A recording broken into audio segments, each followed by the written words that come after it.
Hello everyone, this is Shadow.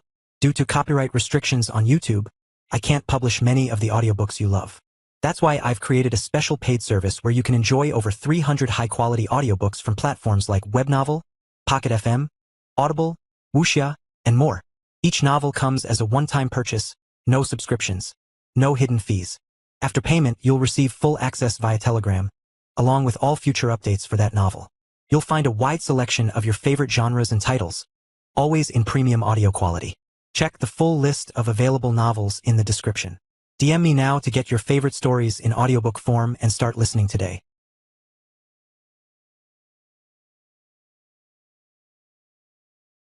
Chapter 10:19 Blistering Progress. The next morning, Michael awoke from the best sleep of his life. Why? Well, let's see. First of all, the lunar celebrations were nothing but a success. The Brown Blood Werewolves succeeded in the first tournament, with Shiina showing off her dominant archery prowess. And then in the second part of the tournament, it seemed that the elves stepped in and also did a solid performance. Of course, the tournament still wasn't over, as there was still the semifinals and the finals to cover. But Michael had full confidence they were going to win.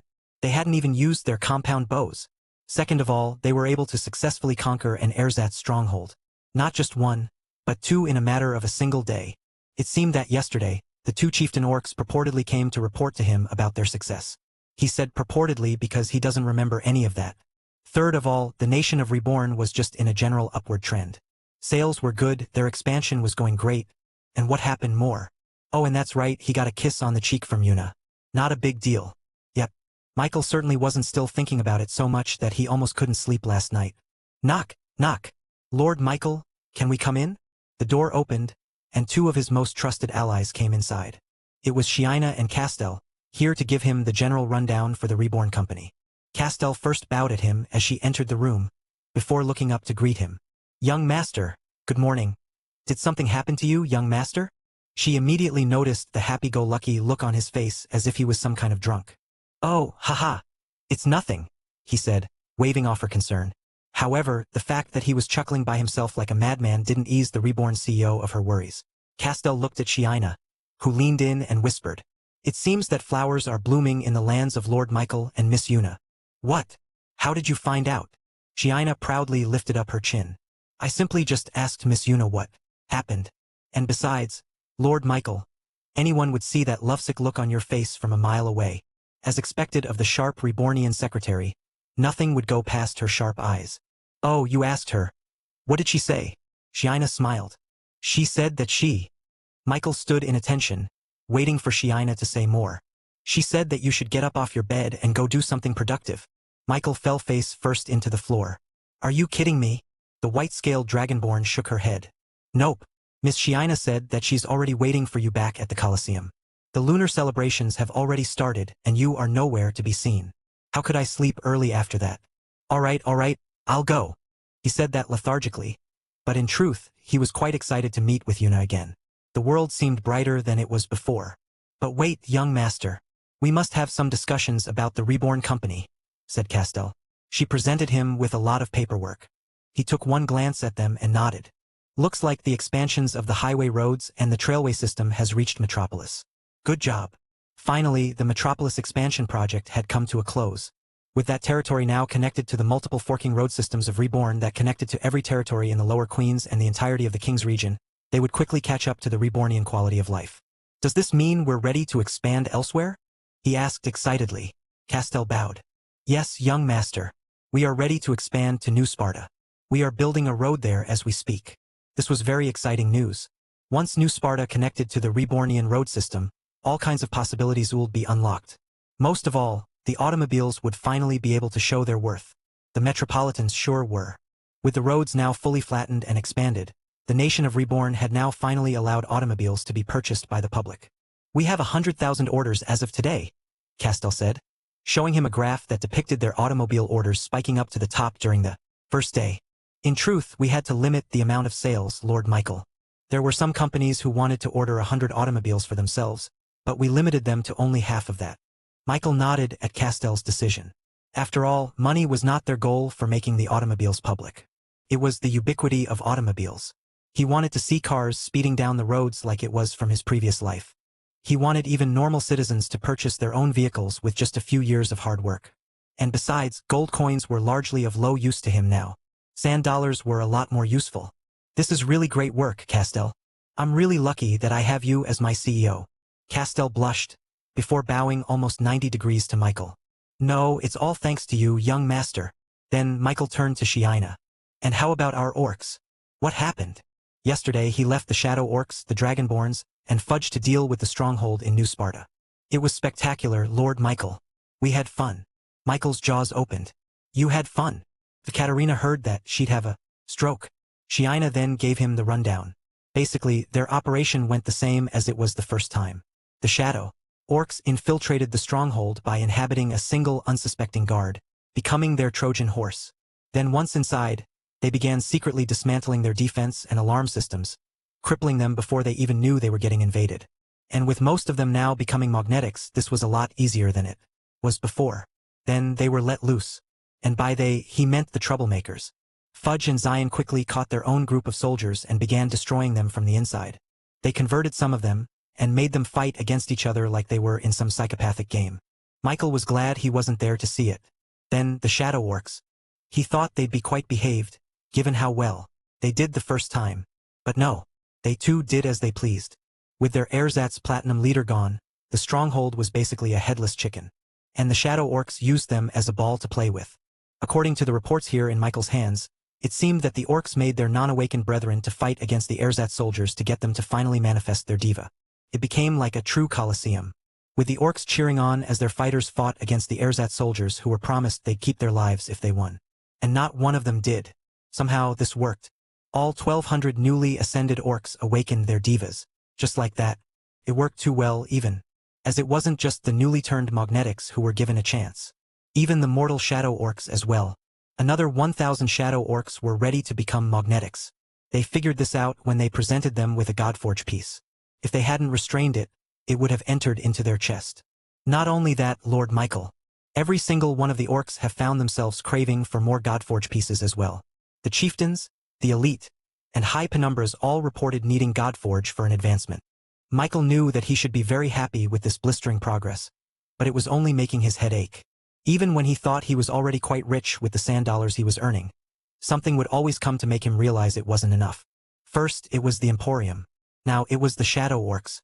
He didn't even want to calculate the amount of Godforge pieces he'd need and his corresponding price.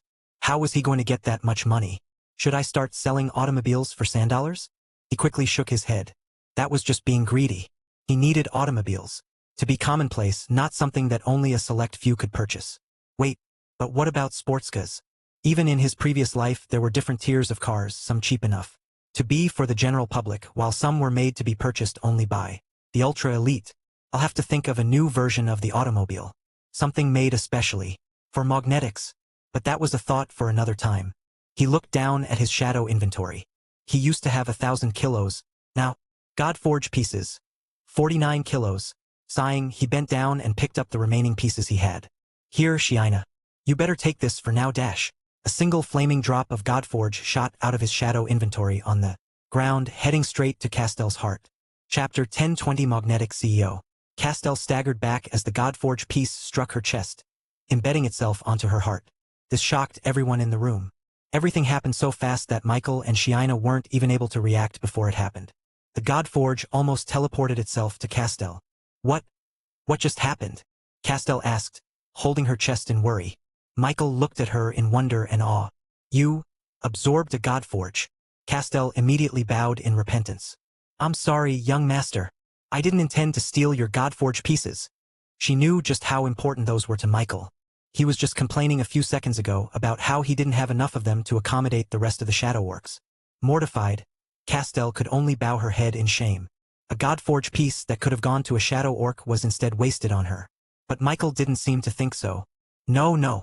You don't have to be sorry. This is a revelation, he exclaimed. Huh. He walked over to Castell, taking a closer look at the tiny sliver of Godforge now covering her heart. Ability power threads now spooled out of her chest, much like any other magnetic. This was an amazing, serendipitous discovery. At first, he thought that only warriors and people with great fighting skill could awaken a diva. After all, the only example he'd seen this entire time was of people using their diva to fight. It was very natural to think that only fighters could become a magnetic. But Castell was the first example he'd seen where fighting ability was not a factor in her becoming a magnetic. She had absolutely no fighting skills or any magic abilities related to fighting.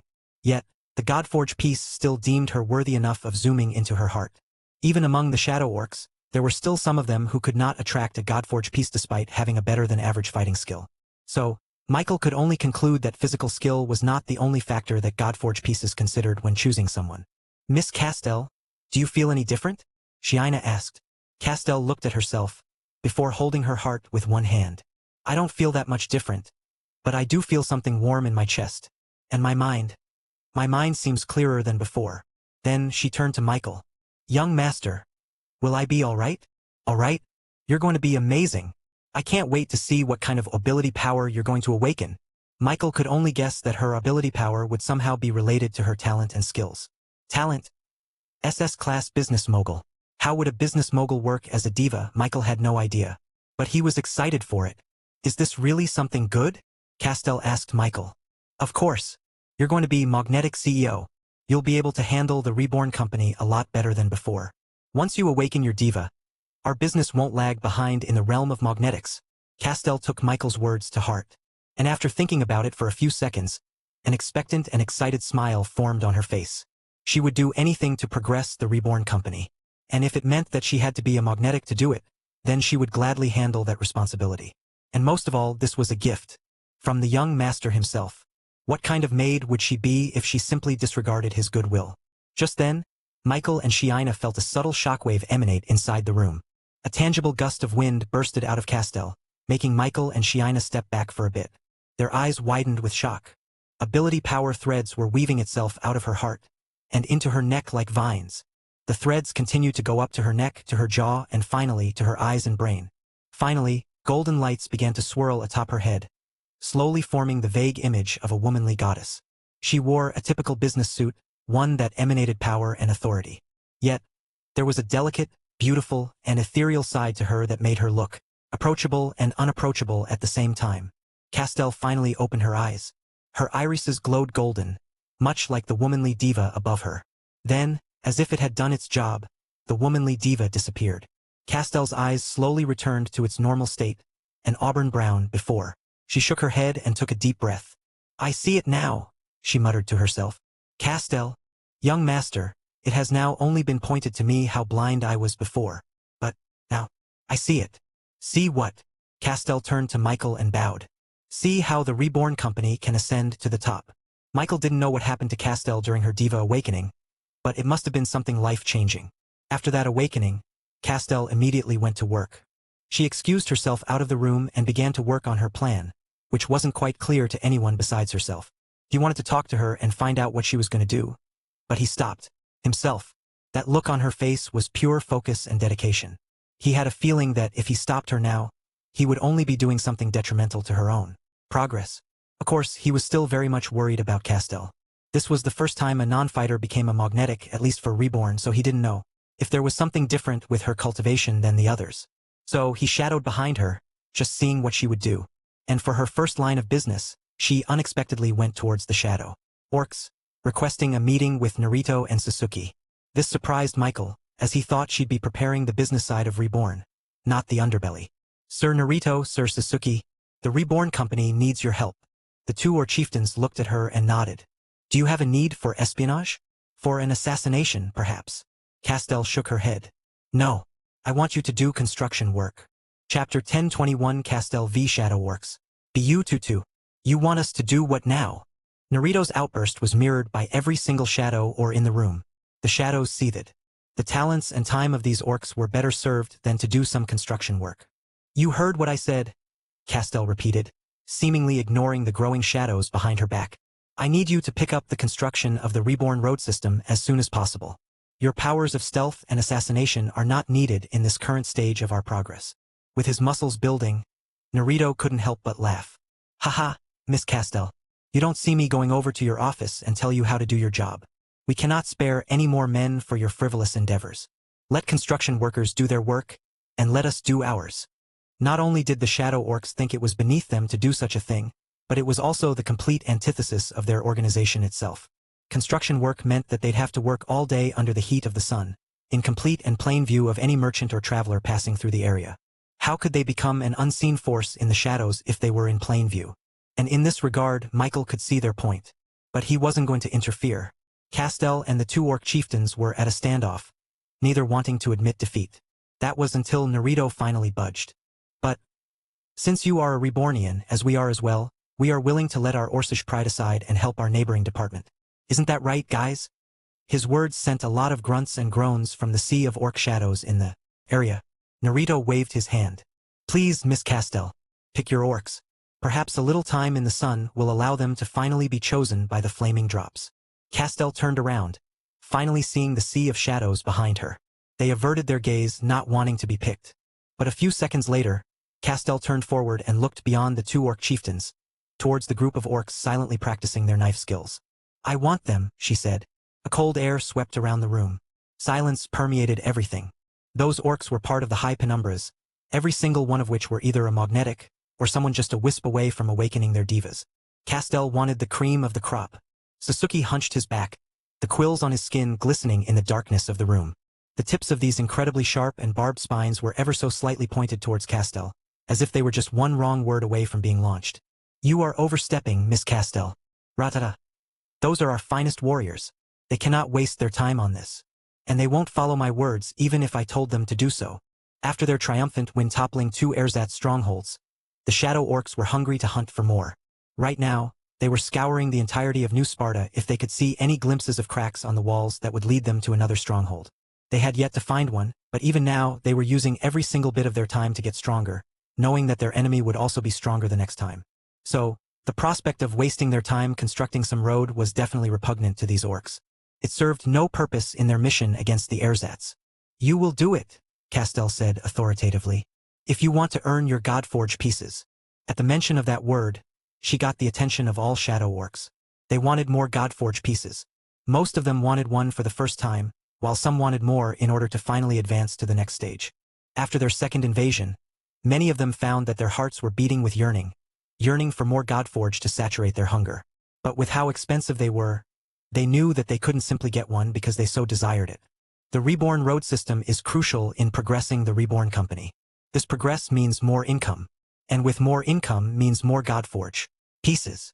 Her words were finally starting to penetrate through the thick skulls of these shadow orcs. Your efficiency is 10 times higher by my calculation, meaning that the work will be 10 times faster. The faster the work, the faster the Godforge pieces, Castell said. She turned towards Narito, the Orcanine chieftain. I will need 2 groups of orcs working simultaneously. Sir Narito, I will ask you with the creation of the asphalt highway road. Then, she turned to Sasuke, the Orcupine chieftain. Sir Sasuke, you will be in charge of the railway system. Finally, she addressed everyone in the room. We will be making sure that both transportation modes will be ready at the fastest time possible. Whoever group has finished their project first will be able to get first dibs on the Godforge pieces that we will earn. The 2 orc chieftains went wide-eyed with that announcement. It was a chance, an opportunity to progress faster than their counterpart. Even with the 2 orc species working together in the shadow organization, the 2 orc chieftains still had ambitions about taking sole control of the leadership. If the Orcanines finished first and gained more magnetics first, then Narito had better leverage against Sasuke and the Orcupines. Of course, the opposite was also true. Both orc chieftains immediately turned towards Castell. Be you two. That road will be finished before you even know it, Miss Castell. Ratata. Our railway system will be fast not only in speed but also construction progress as well. With those declarations, the other shadow orcs cheered and roared. 1 second, they were annoyed at Castell, and the next they couldn't wait to do, as she told them. It was a masterclass. Chapter 1022 Commercial Worthy.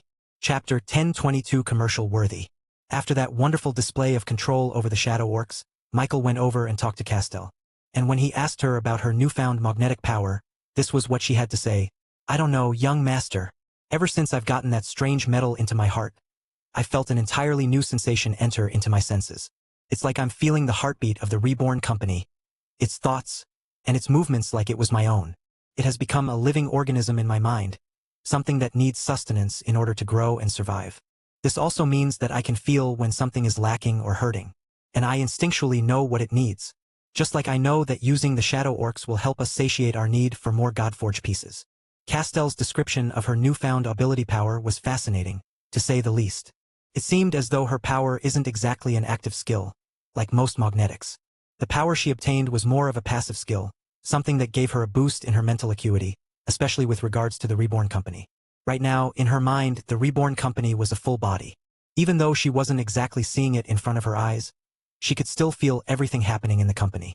She could feel when a process was going slower than their anticipated time of completion. This gave her an almost omniscient control over the Reborn Company. Nothing went past her senses, not even a single missing grain of wheat. Of course, that was an exaggeration. Castell couldn't feel something that mundane, at least not yet. But Michael had a feeling that as her cultivation grew stronger, her psychic connection with the Reborn Company would only grow stronger as well. Interesting. Is Castell an exception or a standard?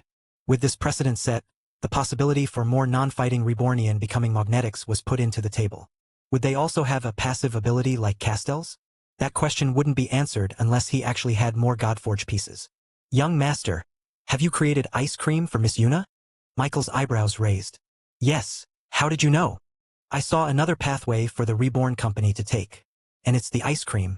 I can feel it progressing our company now as we speak, she said, her eyes unfocused and seemingly piercing through the veil of reality itself. Meanwhile, back in the Colosseum, the usual people gathered in the viewing deck and waited as the second day of the tournament commenced. Yuna, are you okay? Neytiri approached Yuna with care, expecting her friend to be in low spirits after being scolded by her grandmother. But when Yuna turned around, Neytiri was surprised to find a smile on her face, as well as a look of yearning and joy. You're fine. Yuna smiled back at her. Yup. With her eyes flashing in understanding, Neytiri immediately sat next to Yuna and leaned in with excitement. Okay, spill. What did Kyo do that made you look so giddy? What? How did you know? Neytiri scoffed. In all the years I've known you, I've never seen you this happy. Obviously something happened with that boy, especially after I found out that Gabriel over there nudged that guy into following after you. An embarrassed look appeared on Yuna's face, before she eventually leaned to her friend and began telling about the events yesterday, including that magical ending that ended in a kiss. Finally, Neytiri squealed. She hugged her friend with congratulations. It truly was cause for festivities. After all, not only was Yuna's romance finally progressing, but the fact that Zir Montgomery didn't get angry at either of them meant that she was basically approving of their relationship. This is great. Now I finally have someone to double date with, Neytiri exclaimed. However, Yuna immediately shook her head. We're not a pair yet. Neytiri turned her head to her. What? Even after you kissed him, he didn't have the gall to ask you out. Yuna nervously tapped her finger on the table. It's okay. I'm really happy with our relationship right now. This piqued Neytiri. Oh, come on.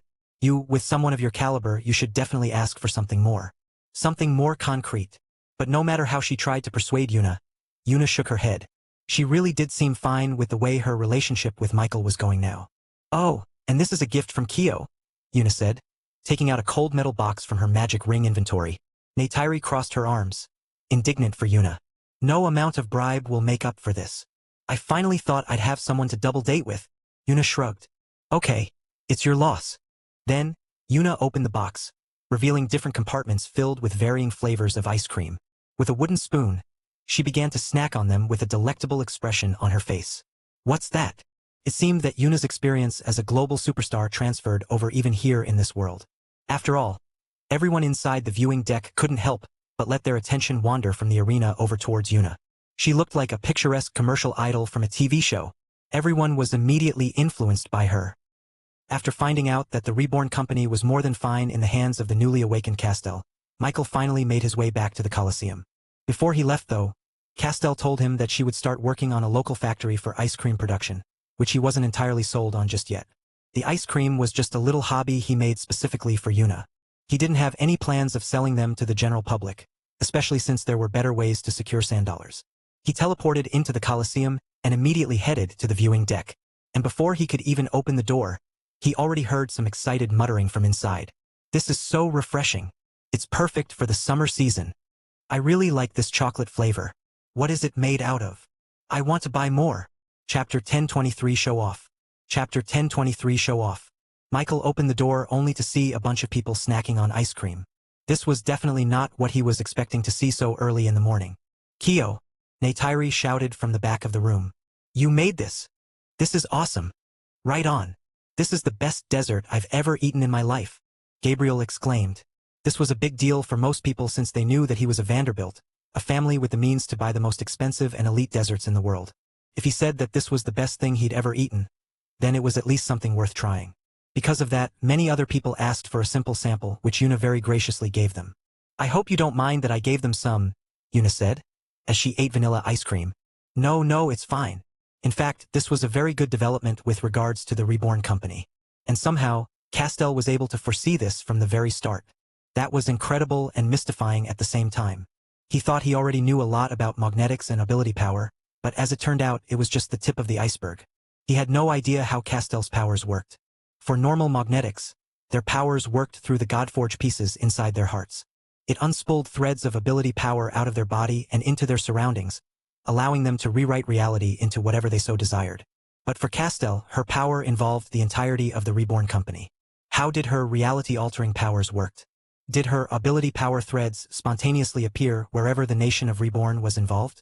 He had no idea, but it sure was very useful. Right now, everyone in the room was indulging themselves in ice cream. It must be taken into account that the people inside this viewing deck were no mere citizens. They were the leaders and inheritors of the top biggest companies and organizations here in New Sparta. Heck, there were even conglomerates here. Suffice it to say, they were the influencers of New Sparta. And right now, they were the one getting influenced. Gabriel then walked over to Michael. Brother, I would pay top coin for this delicacy. It is simply delectable, Gabriel said. Even if it doesn't have any special properties, the flavor itself is enough to make anyone want to have a taste. Neytiri agreed with his assessment. Are you selling its recipe, perhaps? If not, then I'm also willing to buy it wholesale. Having something refreshing to eat after a good smithing session will always pick up my mood. After that, the other people in the viewing deck also offered to buy ice cream from the Reborn company, which he politely declined. I can. Michael's words were interrupted by a sudden raucous cheering from the spectators in the arena. Everyone's first instinct was that something exciting happened during the Sanctum duel. But when they turned their attention towards the arena, they realized that there wasn't even a duel happening in the Colosseum. What is happening? The spectators were up on their feet, waving their hands and shouting to the top of their lungs, seemingly trying to get someone's attention. Finally, they saw movement. Down below in the arena, a group of people began walking up the stage, raising their hands and waving at the spectators around them. Gabriel immediately stood up, shocked to see the unexpected guest they had for today. Neytiri. That's one of your uncles, right? The conglomerates turned towards Neytiri, who had a perplexed look on her face. Yes, but he's not supposed to be here. Her uncle was part of the main Hephaestus line. In short, he was way too important to be sent here in the lower Queen's region. He was better off in the upper echelons, rather in this region of the royal continent. Neytiri heard nothing about his appearance here in New Sparta, but it seemed that she wasn't the only one getting surprised today. After her uncle went up the stage, the next group then walked over and greeted the crowd. This time, it was Gabriel. He saw the Vanderbilt banner getting raised and showed around in the arena. And down near the edge, he saw a familiar face. His father. This was confusing because Gabriel's father was the one who assigned him in New Sparta in the first place. Why would he do that if he would eventually come here himself? Then after that, the Oscorp company showed themselves as well, surprising Cedric. Every single one of the conglomerates were now present in this sudden appearance in New Sparta. Why are they here? Gabriel asked, his eyebrows frowning. The conglomerates were now sending more of their troops here in New Sparta. This was like sending an adult to a playground. The locals of New Sparta would quickly get outmatched because of their added appearance. But in the next few minutes, the situation got a little bit clearer. More organizations appeared and gave their greetings to the crowd. Michael didn't recognize any of their company names, but Una and the other conglomerates certainly did. It looks like most of the upper echelon has decided to make an appearance, Cedric muttered to himself. The fact that they were now sending more forces down in New Sparta meant that they were very much interested in what was happening in this little territory. They want a piece of the pie. And it seemed that the conglomerates weren't doing that good of a job, so the conglomerates decided to send reinforcements. Of course, this sent a shockwave throughout the entirety of New Sparta. The human companies and organizations were, of course, disgruntled with this unexpected visit. With their appearance, competition would get a lot fiercer in general. Not in a physical sense, but in a monetary sense. The conglomerates were about to show off the very reason why they were called conglomerates in the first place. Chapter 1024 Sharks in a Tank. Chapter 1024 Sharks in a Tank. For the general public, the appearance of the conglomerates was unexpected. Even those who were in high positions in the social circle of New Sparta only knew that 5 talented youths were sent by the conglomerates for the entirety of the competition and onwards. But this was a completely unexpected turn of events. The conglomerates were supposed to be just mere spectators in the crowd, a fly on the wall, someone who only participated in the shallowest of senses for the purpose of awarding a promotion. This seemed more than that. By sending one of the actual arms of their companies, it was clear to everyone in the room that the conglomerates were planning on competing. For the general public, this was nothing less than a cause for celebration. Case in point, the 5 conglomerates immediately sent out some gifts for the spectators in the Colosseum. Agents of the conglomerates appeared alongside the stairs, giving out ribbon-tied boxes towards anyone who wanted them.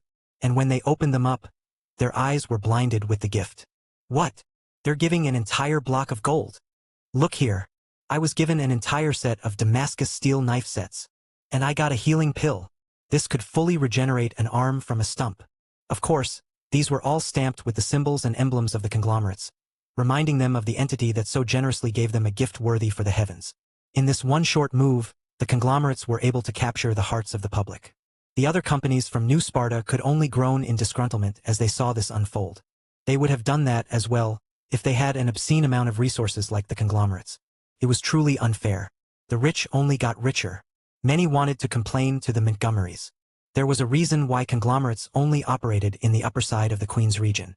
They were way too rich for this side of the continent. But however much Claudia wanted to reject these conglomerates, she had no legal basis to do so. This was technically not a part of the lower Queen's region. This was New Sparta, an entirely new territory built by the beast folks themselves. In short, this place was free game. The conglomerates could do whatever they wanted. Of course, there was still the matter of ethics and public decorum. Just because they can doesn't mean they should. There was no honor in beating lower-tiered companies. And if they lost, which was very unlikely, then they would become the laughingstock of the business world. However, the fact that they were ignoring this risk meant that there was truly something worthwhile to achieve in New Sparta. And with almost everyone from the upper echelon joining this project, they were essentially now competing against each other, making it much more fair. However, this would leave the lower-tiered companies nothing to consume. They'd be starving in their own pond, with sharks eating everything in their path. But just like in real life, many entities evolve and adapt to their current situation. Instead of competing with the conglomerates, they decided to stick by them instead. They'd be symbiotes if they had to. And what do symbiotes do? They made sure that they were useful to its host. With how fast and unexpected the conglomerates moved into New Sparta, it was easy to see that they had yet to prepare anything for their move. All of their resources, their items, and everything else was still left in New Sparta. This meant that they'd need something, or someone else to rely on. So, many companies decided to offer lots of services towards these conglomerates. If they need wood, they'd shave an entire mountainside to do it. If they need water, they'd scoop up the entire ocean by hand if they had to. As long as they could be useful to the conglomerates, then they would do anything. However, they underestimated the conglomerates. We are very grateful for your offer. However, the Master Vanderbilt isn't currently looking for any help as of the moment. If the Master Apothecary has any needs, then we shall take your offer into consideration. We are not currently looking for any resources. But rest assured that the Master Oscorp has taken your goodwill into consideration. The conglomerates weren't planning on borrowing or buying resources. This meant only one thing.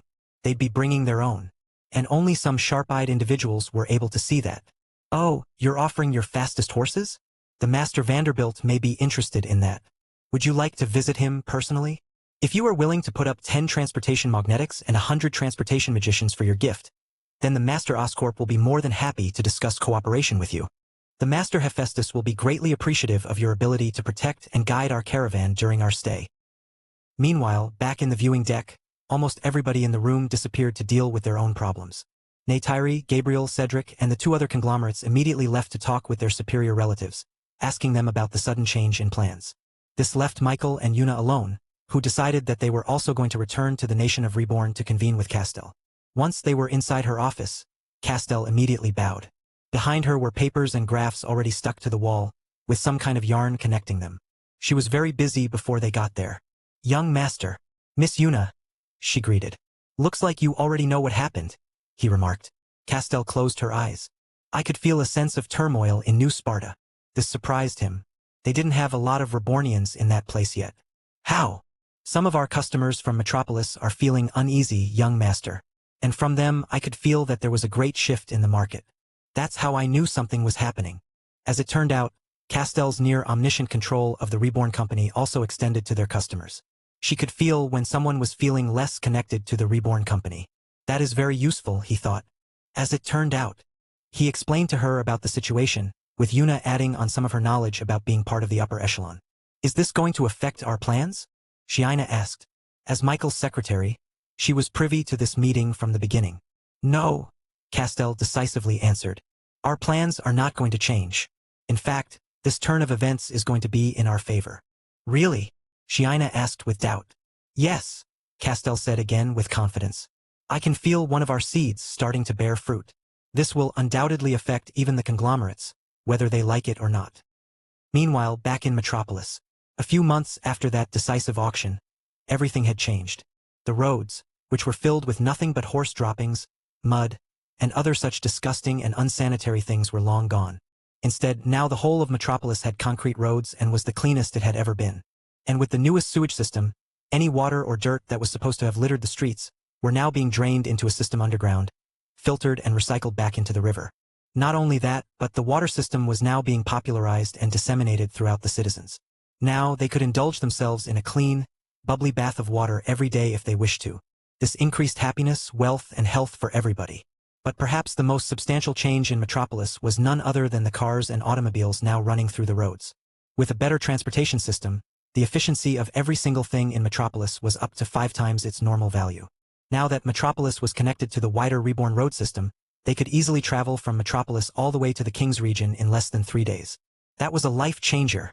Items and crucial ingredients that would normally take months or even years to get were now being delivered in less than a week. Another boon was tourism. With Metropolis being the top territory in the Lower Queen's region, they also found themselves to be one of the most visited places in the Reborn Road. With more visitors meant more income, and with more income meant a better quality of life. It was a cycle in which everyone was benefiting from.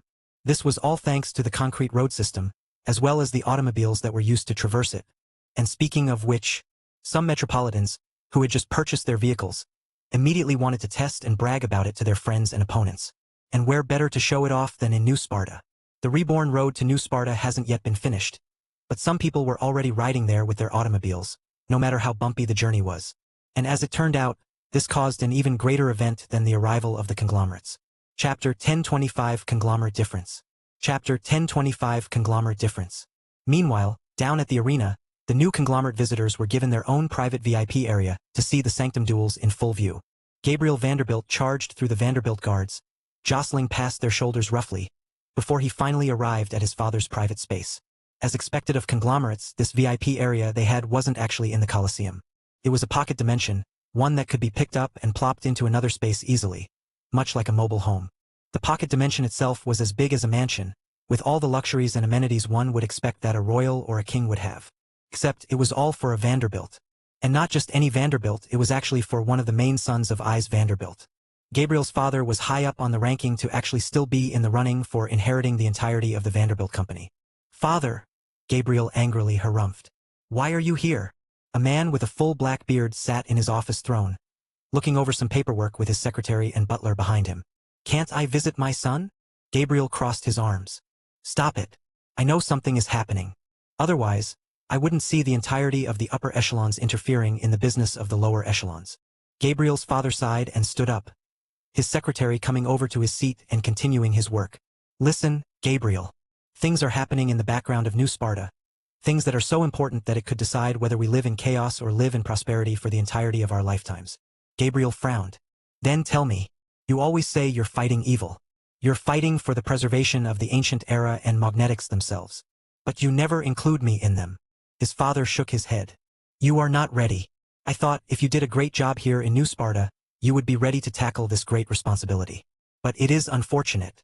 Things are progressing way too fast for us to be lackadaisical. They have forced our hand.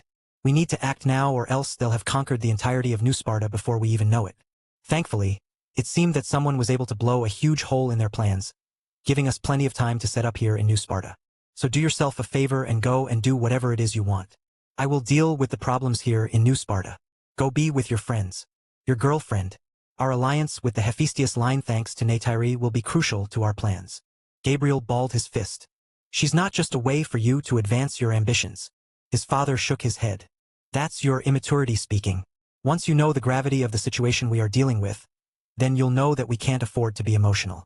We need all the strength we can get to fight against evil. Yeah, I get it, Gabriel scoffed. He'd heard that a million times before, but he could never understand it. He never wanted to.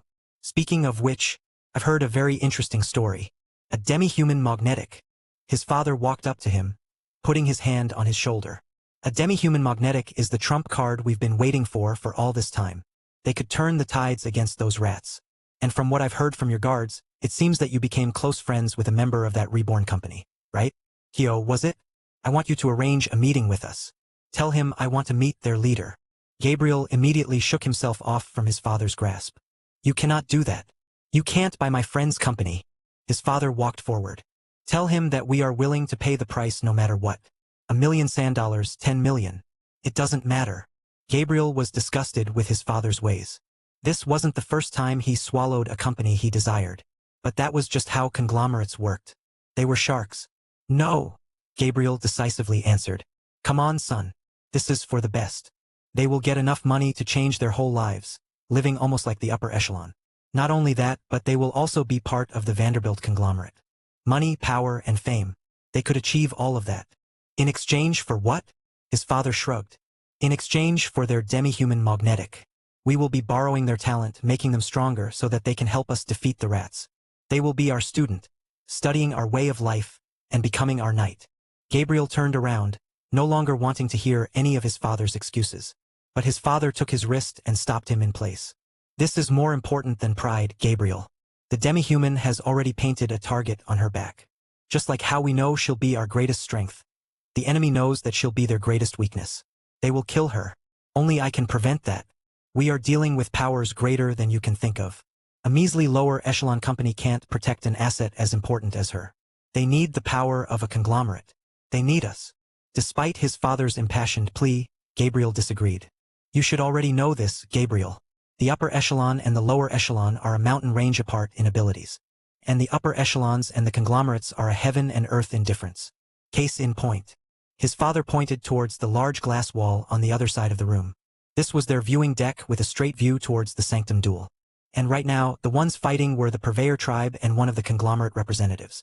Since the Purveyor tribe were the ones who started the archery competition in the first place, it was only natural that they were the best at it. Otherwise, they would have chosen a different tournament. They were the obvious winners. And unlike the previous archery tournament, this bracket included the best of the best, from the 9th stage of body formation to the 5th stage. And it was a team game too. Right now, the group of werewolf archers were completely dominating the competition. They rained arrow after arrow towards their opponents. Even the coral-like trees that littered through the sanctum couldn't obscure their vision of the battlefield. The werewolves' immense strength allowed their arrows to pierce through even the toughest of metals. These werewolves are skilled, but they simply lack the resources that our conglomerates can offer. And true enough, the conglomerate archers finally made their move. With their divas manifested above their heads, they began to charge forwards in complete synchronicity. Then, they took out a pill from their pockets and swallowed it whole. Suddenly, their magical prowess soared. They raised their hands, magic circles appearing in the sky. Glowing clouds manifested in the air, before pillars of light suddenly rained down towards the werewolves, illuminating them from up above. They were highlighted. They were now in full view.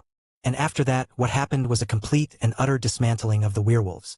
The conglomerates used their higher quality armors, their endless amount of pills, and their seamless communication to completely outclass their opponents. That's the difference, Gabriel's father said. It's just a matter of resources. By the end, the entire Colosseum was completely silent. They knew that the conglomerates were a lot stronger than normal companies. But this was in a completely different scale and level. The Purveyor company couldn't even land a single shot. Even though, throughout this tournament, they seemed completely invincible. After this, everyone was completely sure that the conglomerates would completely dominate the tournament. We had to get serious, Gabriel's father said. In order to show our prowess to everybody, they must know the difference. Gabriel kept his mouth shut. Even he couldn't believe how powerful the upper echelon was compared to the lower echelons. It seemed completely unsurmountable. Now that you know, you must heed my request. You don't have to say it yourself, but you must arrange a meeting with me and the leader of Reborn. Gabriel bit his lips, but eventually he shook his head. If you want to do something, then do it yourself. I'm just going to do whatever I want, right? And with those words, Gabriel left the room. His father was left shaking his head in disappointment. Was he not convinced enough of the conglomerate's prowess? The ersatz were equal with them. So if the lower echelon couldn't even deal with the weakest conglomerate, then they had no chance against them. But it doesn't matter. They would learn sooner or later. He looked back at his office throne and got back to dealing with his paperwork. And while he was in the middle of his work, he heard Claudia from the arena announce the next fighters. Brownblood's tribe versus the conglomerate representatives. But instead of werewolves, elves instead walked out of the Brownblood camp. And on their backs were strange, metallic bows unlike anything Gabriel's father had ever seen before. Chapter 1026 Transpo Problems. Chapter 1026 Transpo Problems. During the entire duration of the higher bracket archery tournament, the elves performed decently. They weren't the strongest, but they weren't the weakest either. Compared against the Purveyor werewolf tribe and the other conglomerate representatives, they were quite behind in terms of output. Their skill was there, but they simply just got outclassed by the conglomerates just like the other tribes. And now, it was time for the elves to have another duel to decide whether they were going to advance to the semifinals. Against them was another conglomerate representative. By pure coincidence, they were fighting against a Hephaestus company representative once again. But unlike last time, no one expected any miracles. A demi-human magnetic couldn't defy expectations this time. Not only that, but they were fighting against a team of conglomerate archers fully armed with the best equipment that the world had available. Neytiri's mother personally gave their representatives their special bows. One that was designed with the best minds in the world, rivaling even that of the dwarves in terms of crafts. Added to that the other resources that the representatives had, it truly did seem like the outcome of the match was all but done. Gabriel's father didn't even pay attention to the fight. He was still worrying about those rats and how best to protect the demi-human magnetic from their schemes. But just as he was in the middle of his rumination, he suddenly heard gasps echoing out of the arena. "What's happening?" he asked his secretary. He looked towards her, but saw that her head was still staring at the arena, unable to get rid of her attention towards it. Eventually, he turned his focus there as well. And what he saw then was something completely shocking. The conglomerate representatives were on the defensive, their numbers slowly whittling away as arrows after arrows rained down on them and hit the targets on their bodies. They tried to fight back, but the onslaught of piercing shots left them unable to even get a single breath of reprieve. On the opposite side of the sanctum, the elves stood atop the giant trees, holding their strange metal bows in their hands. The arrows shot by the conglomerate representatives limply arced down a few hundred meters away from their position. They couldn't even hit the leaves on the giant trees. The elves positioned themselves too far away. Now usually, this wasn't a viable winning strategy, one that only elongated the fight. If they were too far away, no one could hit each other. But for these elves, this didn't seem to be too much of a problem. Their eyes glistened as they looked at their targets. Once they locked eyes with the conglomerate archers, they drew their shots. The dark, vine-like string on their bows glowed with mystical power, a power that seemed to increase their ability threads by a tremendous amount. Once the arrows were let loose, they charged towards their targets with blistering speed. These were so fast that they didn't even arc like a normal arrow. They beamed straight to their targets. And no matter the obstacle, the elves' arrows remained inexorable.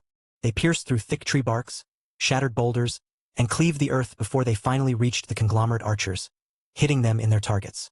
Even when the Hephaestus representatives took pill after pill after pill, or even used magic scrolls to boost their power and eyesight, they just couldn't recreate the power of the elves' bows.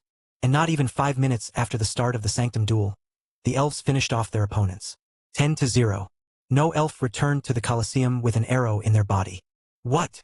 Gabriel's father couldn't believe what he just witnessed. The Hephaestus bows actually got outclassed? Even without looking at it from up close, he could feel the immense power that those metal bows held.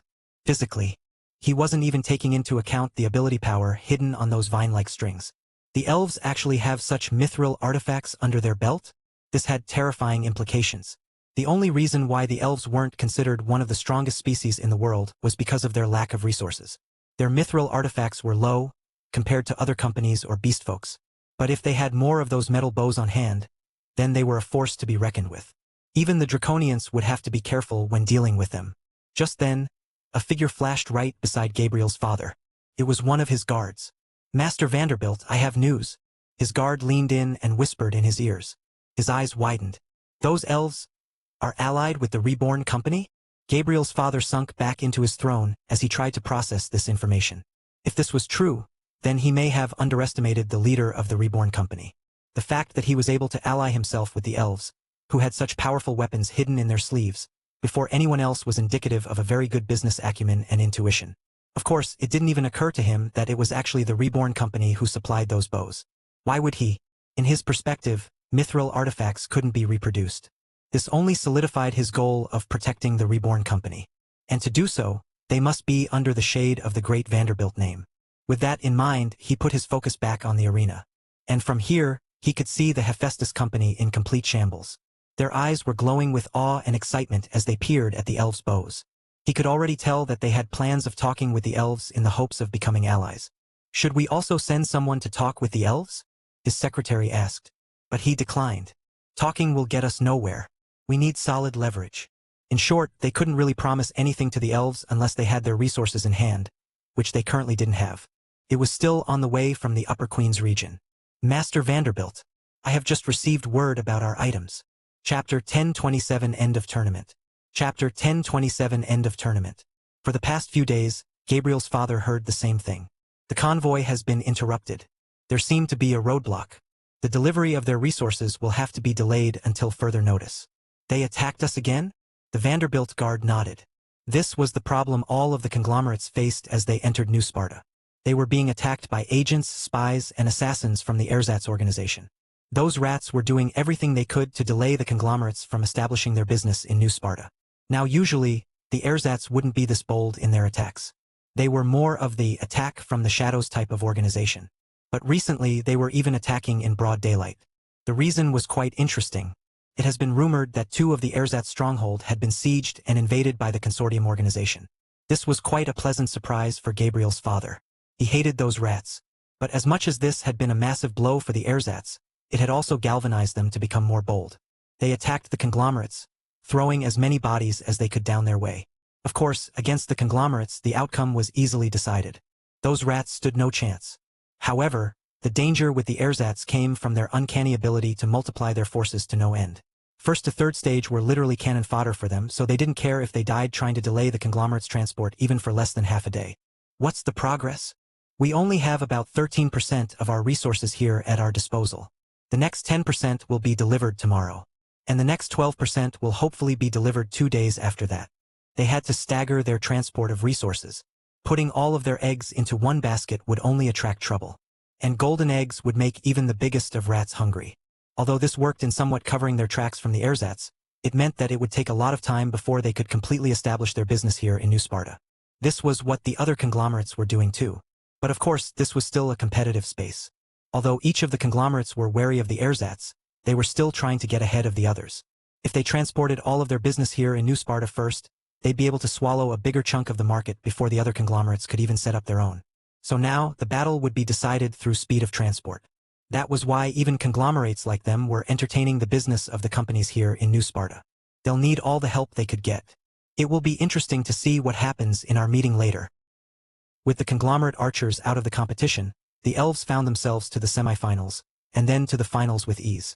And even at the last Sanctum duel against a Dark Horse team who used an Artifice Diva, the elves still ended up as the ultimate winners. Those ersatz rats were somehow able to make their way into the competition again. But it didn't matter. They were all skewered with arrows all the same. With the end of the archery competition, the entirety of the Colosseum engaged in festivities. The Brownbloods celebrated the most, having won both of the tournaments and being crowned as the ultimate winner in archery. This was very much unexpected, as many companies, organizations, and tribes dismissed them to be on the lower rankings. But who would have thought that they would ally themselves with a magnetic demi-human and an all-powerful squad of elves?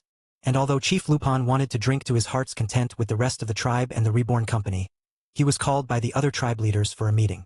To conclude this archery tournament, all the important leaders and chiefs in New Sparta gathered in one space. The 12 tribe leaders sat in the foremost. Next to them were the leaders of the vampires, the mermen, and the elves. The draconians sat opposite them, distancing themselves from everybody else.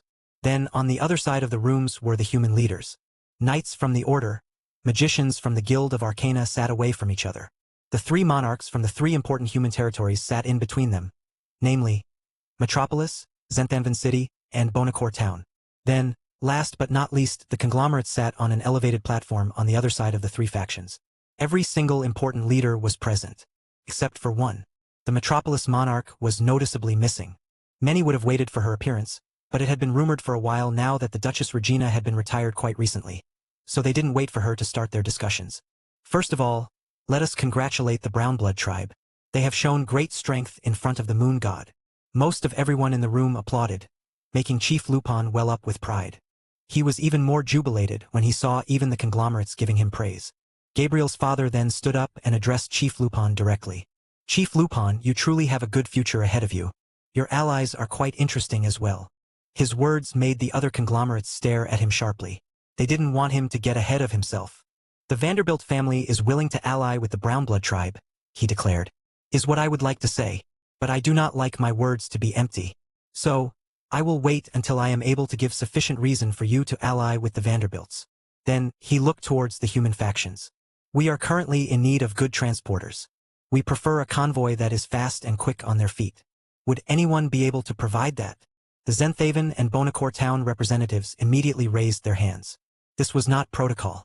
After all, it was common knowledge that the first dibs of this kind of request still fell onto the most prosperous territory in the region.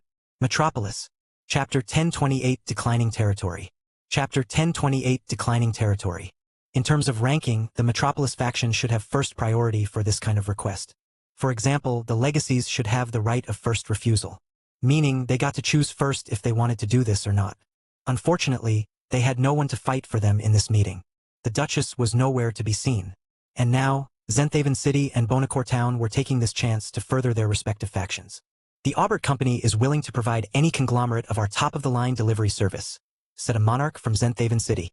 As soon as he said that, the other companies and territories began to give their own offers to the conglomerates. Magical horses, beastly mounts, flying carpets. Everything was laid out for the conglomerates to pick. Gabriel's father stroked his beard as he considered all of the offers. To say it simply, he was disappointed. As a conglomerate, they didn't lack any magical items or beasts that would help them deter those ersatz rats.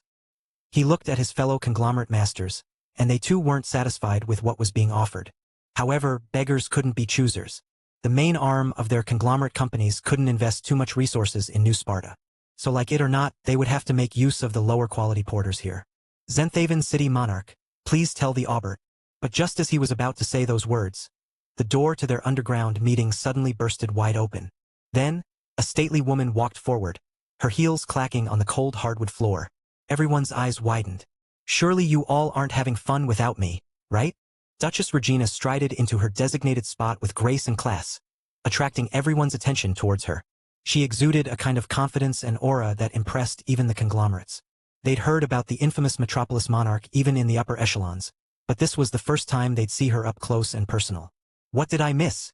The Zenthaven monarch clicked his tongue. You don't get to ask that after being late for almost half the meeting. Conglomerates. This is a disrespectful conduct unbecoming of a monarch. Then, with a much more subtle voice, he added, "And what are you even doing here? I thought you were going to retire." Duchess Regina leaned her head on her hand as she sat on her seat. "Oh, did you miss me already? I already rejected your courtship 30 years ago. Are you trying again after all this time?" The Zenthaven monarch blushed, before he quickly averted his eyes away from her. He could never have the upper hand when talking with her. "Duchess Regina," Gabriel's father said, addressing her. "Before you arrived, we were talking about a porter contract regarding our needs. Fast transportation is key, and Zenthaven City is willing to provide us with that." The Duchess' eyebrows raised, a smile curving on her mouth. "Oh, is that so? Any chance our metropolis can help with that?" Gabriel's father shook his head.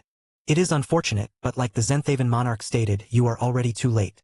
I have already decided on having them as the Vanderbilt's contracted porter. To go back on my word is unbecoming of our stature. But maybe the other conglomerates will be willing to consider your offer." The Duchess was then handed paper contracts from the other conglomerates. None of them were alluring. They were way too strict and heavily favored the conglomerates. It even said here that if one of their products were destroyed or stolen during a delivery, then the Metropolis faction would be the one responsible for replacing or paying for the damages. This was unfair. The Metropolis faction was currently the strongest territory here in the Lower Queens region. They didn't deserve this. But that was last year. If the conglomerates still thought that the Metropolis faction was at the top, then they wouldn't be so hard on the contract like this. They would actually want them to be their porters. But it was clear that their ruthless business mindset already analyzed that the Metropolis faction was already out of their prime spot. They were no longer the juggernaut that they were just a year ago. There were many factors that caused this. First, it was the fact that none of the Metropolis faction were able to have a good showing during the archery competition. The famous legacies were nowhere to be seen. The only exception would be the Reborn company. But in truth, the only thing valuable among them was the demi-human magnetic. And she would be wasted as a porter. And second, Duchess Regina was also showing signs of loosening her reign. There were plenty of rumors of her retiring. If that were true, then the Metropolis faction would plummet even more. Without her strong direction, the other territories could quickly overtake them at the top spot. The conglomerates didn't want to have a contract with the Metropolis faction knowing that the Duchess would retire soon. It was like betting on an injured horse. Of course, none of these reasons were outright stated during this meeting. It was just a silent understanding amongst the leaders and owners here. Regina stayed silent, before shrugging. I hope you remember those words. Her tone had a sense of foreboding for the Vanderbilts and the other conglomerates. Okay, let us continue with our discussions, said Gabriel's father. Seeing this, the Zenthaven monarch and the other territories inwardly celebrated. This would decline Metropolis' strength even more, giving them more chances to take over. But in the next instant, something changed. The 5 conglomerate masters suddenly turned serious as a figure appeared right next to them. These were their respective soldiers and agents, and it seemed that they had something to tell their conglomerate masters. Their whispers were unintelligible to everyone in the room, but everyone could tell that something big had happened while they were all in this meeting. Gabriel's father took a deep breath, his eyes widening as he listened to his guard. Are you sure? It seems like a lie. Has this been verified? He asked silently. He looked at the other conglomerate masters a few meters away from him, and judging from their expressions, it seemed that they were also receiving the same information as him. The guard leaning in his ears nodded his head. Yes, master. We have secretly studied the metal contraption. It doesn't use any kind of magic of ability power. What was it called? The guard lowered his voice. An automobile, sir. Gabriel's father couldn't believe it. According to what his guard told him, it seemed that this automobile could go twice as fast as even the fastest magical beast. It wasn't even a living creature. It was a construct, one that needed no feed nor mana crystals to function. Of course, his first instinct was to dismiss this as nothing but a lie, a myth told to disseminate misinformation. But he was being told that half of everyone in New Sparta saw it with their own eyes. During the celebrations after the archery competition, these automobiles suddenly roared from the horizon and raced towards New Sparta like lightning. Their guttural roars attracted attention, and it wasn't long before there was a large crowd outside the Colosseum trying to see what was happening. The group of boastful men and women inside these automobiles were more than happy to show off their newest items. They raced through the open plains at top speeds, some even taking random people out for a joyride. It wasn't long before everyone's spies were alerted to this. In fact, the Vanderbilt spies were probably the ones who saw it first as they zoomed from the horizon. And with a little bit of investigating, they quickly figured out what an automobile was. It was a transport vehicle that was completely mechanical. It simply needed some kind of black oil. Upon being told this, Gabriel's father immediately realized the implications of this. This was what he'd been looking for this entire time. One of the biggest reasons why they kept on delaying their delivery was because the bigger the product, the more magic they emitted. A pocket dimension with a warehouse full of metal ores could fit squarely on someone's ring. However, it was also emitting a magic signal as big as a warehouse. So, they had to use smaller pocket dimensions in order not to attract the ersatz assassins. The safest option would be to use normal horses or carriages. But that was way too slow. The automobile solved all of those problems. Not only was it faster than magical beasts, but it also didn't emit any magical signal because it didn't use any magic to function. If they could have that automobile, they could easily cut down their delivery time by more than half. This was a game changer. He had to have it. But when he looked at his other conglomerate counterparts, he saw their eyes gleam with the same realization that he had. He was going to have to compete with them. Where do we get this automobile? He hurriedly asked his guard. Chapter 1029 Reborn Company again? Chapter 1029 Reborn Company again? Gabriel's father felt the other conglomerate masters turn their heads towards one direction. He followed their gaze, eventually landing on a woman leaning on her chair with a triumphant smile on her face. Then, his guard said, "They're from Metropolis, sir." Duchess Regina savored the look on everyone's faces as the truth began to dawn on them. The Metropolis faction that they were so quick to dismiss was still actually well and thriving. In fact, thanks to Michael and the Reborn Company's renovation these past few months, Metropolis was on the way to becoming a true powerhouse of a territory. Of course, behind only that of the nation of Reborn. "It looks like I'm not welcome here, so I shall take my leave," said Duchess Regina. The conglomerates raised up to their feet, immediately wanting to stop her from leaving. "Wait!" She turned around, a smile on her face. "Oh, now you want to talk to me? All right." Gabriel's father cleared his throat. It has just come to my attention that the Metropolis faction is in possession of a construct called an automobile. A transport vehicle that is faster than any beast and requires no magic or ability power. Finally, the rest of the factions inside this meeting were enlightened to whatever they discussed by themselves. Immediately, whispers and jabs erupted within them. There's no way a vehicle like that exists. No magic nor ability power? That's just absurd. It must be a trick of the mind. Gabriel's father glared at the useless chatters, making them stop instantly.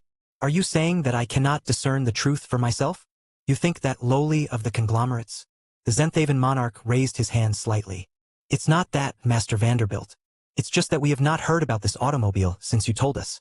There is no way that Regina can hide something like that for so long. If this is true, which I still doubt, then it would cost a lot of time and money to research and create. In his defense, if a vehicle like that existed, then he was sure that the Metropolis faction would have already used it before this. They all turned to the Duchess, waiting for her rebuttal. She shrugged. I don't have to explain anything to you. Whether you believe it or not, it doesn't matter to me. After all, it was not me who created those automobiles. Gabriel's father and the rest of the conglomerates held on their seats as they waited for her next words. Their soldiers and guards were instructed to immediately scour Metropolis for whatever name came next from the Duchess' mouth. Those automobiles are property of the Reborn company, she revealed. For a brief second, every single person in this room froze. They weren't expecting to hear that company's name uttered here at this moment. The Reborn company? They only heard that name along with the demi-human magnetic. They were the ones who created the automobile. The conglomerates immediately signaled their guards and soldiers to contact the Reborn company for a possible acquisition of those automobiles. The only exception would be Gabriel's father. He was half a second later than the others, which was uncharacteristic for his usually sharp business decision-making skills. He just didn't expect to hear that name. After all, just today, he told his son that the Reborn company was only valuable because of their demi-human magnetic. But now, he just learned that they were also responsible for this game-changing transport vehicle that would make most beasts and carriages obsolete. Could he truly be underestimating this company? Or could lightning really strike twice? He had no idea. But he knew that he really needed to meet with the man responsible for this whole thing. Michael, the leader of Reborn. Michael enjoyed himself in the festivities. After the conclusion of the archery tournament, a Colosseum-wide celebration was started. The brown-blood werewolves howled to the moon, euphoric at this unexpected all-around tournament victory. They would have never expected to win in both brackets. But it was all thanks to their current ally, the Reborn company. And so, in the arena where the Sanctum duels took place, one could see brown-blood werewolves drinking and dancing with Rebornians till they passed out for being too drunk. Michael stayed at the viewing deck with a smile on his face. Beside him was Yuna. They both sat at the ledge, their legs hanging over. Are you sure those guys are going to be okay? Yuna gestured down at the arena, where some shadow Orcanine orcs were playfully wrestling with the werewolves. It's fine, he said. They're just letting off some steam before they're sent off to work in construction. Tomorrow, Castel's plans to construct a road system directly to New Sparta would finally start. She was in charge of everything. He let her. Not only was she 100x more competent at this than him, but he would rather spend his time just sitting here with Yuna right next to him. In fact, today he resolved to simply enjoy the festivities. He wasn't going to be dealing with any Reborn business. Even when he was told that the automobiles became a hot topic of conversation just outside the Colosseum, he didn't mind it. Shiina would handle all of that. BZZTT. BZZTT. The phone in his pocket vibrated. He looked at it and saw a new message from none other than the Duchess herself. From Regina, Michael. Just a heads up, the conglomerates are coming over to see you. The cat's out of the bag. They want to buy your automobiles. And true enough, down at the arena, the festivities were suddenly interrupted by the appearance of some well-armored guards bearing the symbol for their corresponding conglomerates. Here they come, Yuna said. Michael nodded. Shina's handling it. Down below, a white-scaled dragonborn approached the conglomerate representatives, who were surprised at her appearance. Wasn't she the infamous demi-human magnetic? Good evening to everyone. The Hephaestus representative was the first to recover from his stupor. Ahem. We are here to discuss with the Reborn company. Is there someone? Shiina interrupted. You need only to talk to me. I am Lord Michael's secretary. Chapter 1030 Only a secretary? Chapter 1030 Only a secretary? The conglomerate representative's eyes widened. Secretary? A talent like this was actually being treated only as a secretary? This was a tremendous waste. The Oscorp representative immediately bowed at Shiina. Miss Shiina, the Oscorp conglomerate is willing to give you a much better ranking in our organization. You won't need to be just a mere secretary. In fact, each of the conglomerates wanted to recruit Shiina from the very start. This was not their original intention in coming here, but the Oscorp representative saw an opening and immediately offered something alluring for the demi-human. But as soon as he said that, he suddenly heard laughing and chuckling from everywhere around him. The orcs, werewolves, and Rebornians were all laughing at themselves, while jeering at the clueless conglomerate representative. Is he an idiot? Cuckoo. He hasn't felt the wrath of the omniscient secretary. I would leave now if I were him. He wanted to ask them what they were talking about, but they all suddenly turned silent as Shiina took a step forward. And for some reason, the conglomerate representatives and the armored guards behind them all felt a cold air breeze past them. Shiina's face was dark, yet there was a smile on her face. I'm very flattered, but I am proud and content with being Lord Michael's secretary. It is the most fulfilling thing anyone can do, and I would never exchange that for anything in the world. Never disrespect him like that again. Got it? Upon her last words, a subtle shockwave emanated out of her body, reaching the conglomerate representatives in an instant. They suddenly felt their vision darken, their body starting to become numb to the point where they couldn't even feel their own legs. They couldn't even scream out in horror. It was as if their souls were drowning in an endless abyss, completely cut off from the physical world. Thankfully for them, this only lasted for an instant. One moment they were gone, and the next they found themselves staring at the same demi-human in front of them. Instead now, there was a genuine smile on her face. None of the darkness she displayed was present in her countenance, as if it never existed in the first place. Now, shall we get on to business? She asked them. The conglomerate representatives swallowed their spittle, before nervously nodding. The first to speak up was the Sinclair representative.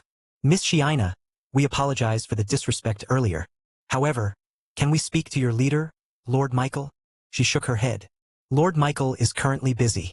If you have any business with him, you can talk to me about it. The conglomerates thought they would finally get to see the elusive leader of Reborn. But it was to no avail. They would have never thought that he was currently among the Rebornians in the arena watching the current spectacle. All right. Please tell him about our intention to purchase all the automobiles in your possession. That is rude, said the Vanderbilt representative. We have yet to present our offers as well. I agree, said the Goldstone representative. Miss Shiina, we are willing to pay 10 million sand for the rights to buy your automobiles, and will pay 100,000 sand for each vehicle you can produce. Basically, this meant that they were going to pay $1 million sand in exchange for being the only organization allowed to purchase automobiles for them. It was a monopoly, a ruthless first move. These conglomerates didn't get to their position by being nice. And if it were any other company, they might have gotten allured by the offer. After all, 10 million sand was life-changing money in the Lower Queens region. Considering the fact that the automobiles were previously purchased with only gold coins, the fact that they were willing to buy it with sand also meant that they were valuing the product a lot more than before. But Michael wasn't impressed. Shiina knew that. I apologize, but Lord Michael is not in line with that contract. The other conglomerates now immediately threw out their own offers. But just like the first one, they also only talked about the exclusive rights for the automobiles. They wanted to be the only one able to buy it. This goes against Michael's vision of automobiles becoming ubiquitous in the world. The Reborn company isn't willing to give up the buying rights for the automobile. He has no plans to do that now or in the future, Shiina said with a smile. The conglomerate representatives were at a loss for words.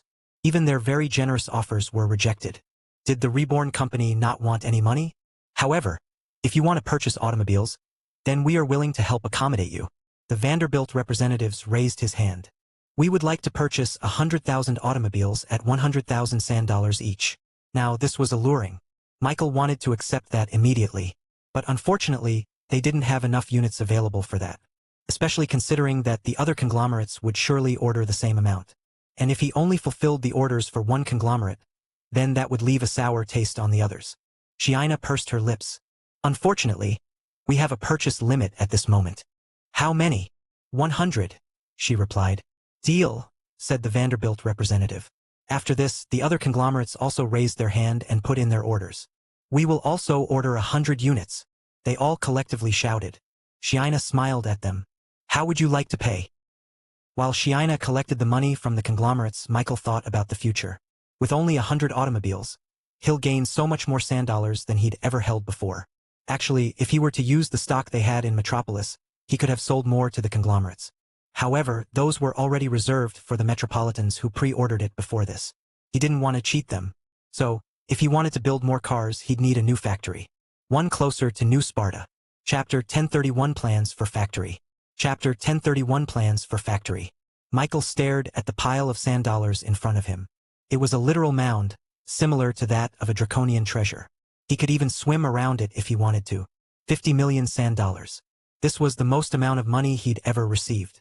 This was equivalent to 5,000 sudrops, or 5,000 mini-drones, or 5,000 kilograms of Godforge pieces. He immediately began to think about what to purchase with this new influx of money. He could simply use them for mini-drones, which would boost his personal prowess that much more potent. But to be honest, he wasn't really thrilled about using his money this way. He already had 1,600 mini-drones at his disposal. Adding 5,000 more wouldn't really add that much more power for himself. After all, the mini-drones scale with his own strength, meaning that his drones were only really effective against body formation cultivators. Higher-leveled nascent spirit magnetics were way too powerful for them to be fatally affected by unity guns. Even if he threw 10,000 mini-drones their way, he had a feeling that they'd all be destroyed without much problem. Of course, he could use the mini-drones to purchase something in the Emporium, but that wasn't a good idea either. His problem wasn't really a lack of strength. He had no plans of fighting a true nascent spirit powerhouse at the moment. He was more concerned about progressing the nation of Reborn. With a more established company business, he'd earn more money. And with more money, he could empower his allies more. And with empowered allies, he could make his company even more successful. So right now, he was thinking about using his new money for Godforge pieces. His shadow orcs still needed new ones to capitalize on their stronghold experience. But of course, he wanted to ask for a second opinion. He teleported to the nation of Reborn and gathered his closest allies. Yuna, Shiina, Castel, and the orc chieftains appeared around a table in front of him. He told them about the money situation and where to best use it. Narito Sasuke. How much Godforge pieces do you guys need to advance in the next stages? Bu Tutu. Lord Michael. We are honored to receive your gift, Narito said. Ratata. In total, we would need 1638 kilograms of Godforge in total, sir. They gave him the breakdown. The two chiefs were currently at the third stage and had enough experience to go to the fourth. They would both need 4 kilos to do that. Then, the 10 elite penumbras could advance to the third stage from the second stage, with each of them needing 3 kilos for a total of 30. For the high penumbras, the 300 orcs who first awakened could now advance to the second stage after that latest stronghold invasion. That equaled 600 kilos. But during that invasion, another 1,000 orcs became skilled enough to be chosen by a Godforge piece. However, their lack of it prevented them from becoming a magnetic. So all in all, they would need 1638 kilos of Godforge to completely level up the shadow orcs into the next level. This was a sizable chunk. But thankfully, his pockets were even more chunkier now. He actually had more than 3,300 kilos of Godforge pieces left to spend. Young master, I have a suggestion, Castel said as she raised her hand. What is it? Would it be possible for the shadow orcs to raid another stronghold? Castel's suggestion shocked everyone in the room. Even the orc chieftains, who were the hungriest when it came to invading Erzat's stronghold, were a little bit awkward with her suggestion. It's all about magnetics, she added. Young master, having 500 more magnetics will allow us to increase our production by approximately 127%. And after basing it off from the progression of the shadow orcs, it's more than possible for them to have 500 more orcs magnetics after the next stronghold invasion. She laid out the numbers as her reasoning. Michael's eyebrows raised, intrigued with her suggestion. You're planning on using the shadow orcs for more construction work? Castel nodded. As we all saw earlier, there is a lot of demand for automobiles. However, we do not have that much supply. Our factories back in the nation of Reborn are doing overtime, but they could barely keep up with the demands of the King's region and every other territory in the Lower Queen's region. Adding the needs of New Sparta will completely overwork our factories. Therefore, it is only reasonable that we create an entirely new factory that is entirely for New Sparta's needs. Michael nodded. And if the Shadow Orcs construct this new factory, we can start producing automobiles in record time. Castel smiled. Yes, young master. I could even go ahead and say that we should have Shadow Orcs start helping the factory themselves. Narito and Sasuke started at Castel's suggestion. They weren't entirely comfortable with the fact that their orcs were being treated as an all-around worker. They were supposed to be assassins. However, they couldn't voice out their disagreement. After all, they knew just how important those factories were going to be. If they were able to sell more cars, then they'd have more money to fund more orc magnetics. Bu Tutu, for Reborn. For Reborn, we are willing to do as Miss Castel said. Ra-ta-ta. But please do not expect us to be skilled at this craft. Logically, it worked. Magnetics were simply far more powerful than a normal human. They could literally bend reality to their whims. A really skilled craftsman could forge by hammering a metal 1,000 times. But magnetic shadow orcs could simply use their ability power to mold metals as easily as they would a normal shadow. Of course, they couldn't do the really technical stuff that a master craftsman could do, but they could definitely do the menial stuff and speed up the entire process. Hello everyone, this is Shadow. Due to copyright restrictions on YouTube, I can't publish many of the audiobooks you love. That's why I've created a special paid service where you can enjoy over 300 high-quality audiobooks from platforms like Webnovel, Pocket FM, Audible, Wuxia, and more. Each novel comes as a one-time purchase, no subscriptions, no hidden fees. After payment, you'll receive full access via Telegram, along with all future updates for that novel. You'll find a wide selection of your favorite genres and titles, always in premium audio quality. Check the full list of available novels in the description. DM me now to get your favorite stories in audiobook form and start listening today.